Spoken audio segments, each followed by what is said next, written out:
Rintihan. Seorang rakyat Aceh. Aku hanyalah rakyat kecil di tanah Aceh ini. Hidup serba pas-pasan, mengejar sesuap nasi untuk keluarga. Dulu, aku abaikan ideologi dan moral.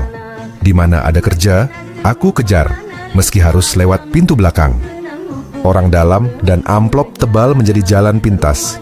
Meski hati ini sakit, merintih, melihat ketidakadilan. Tahun demi tahun berlalu, umur bertambah tua, dosa masa lalu menghantui, dan kini kerja dengan cara itu sudah tak mungkin lagi. Namun, negeri ini belum berubah. Praktik orang dalam dan amplop tetap subur di mana-mana. Bahkan untuk menjadi KPPS di desa kecil, harus ada pintu khusus yang tak semua bisa lewat. Hati ini ingin bertobat, ingin lepas dari dosa masa lalu. Tapi kebutuhan keluarga terus mendesak.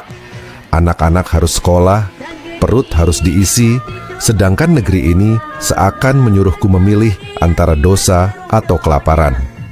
Apa yang harus kulakukan, wahai pemimpin Aceh? Haruskah aku turun ke jalan, berteriak tentang ketidakadilan yang menggerogoti negeri ini?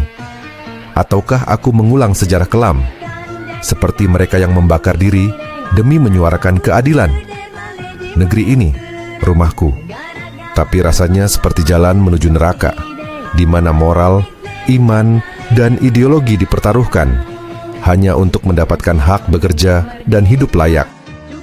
Sungguh, mulia mereka yang memilih tidak bekerja di pemerintahan, karena mereka tak perlu memikul beban dosa atas amplop yang diberikan, atau janji yang dilanggar demi kursi kerja.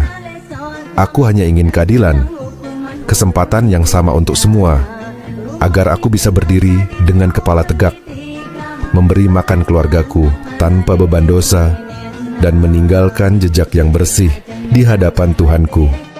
Apakah itu terlalu banyak untuk diminta? Bikin konten TikTok sekarang makin menantang karena aplikasi gratis yang admin pakai sudah berbayar. Kalau teman-teman ingin channel ini terus bertahan, boleh kirim hadiah di kolom komentar. Dukungan kecil kalian sangat berarti untuk admin. Terima kasih.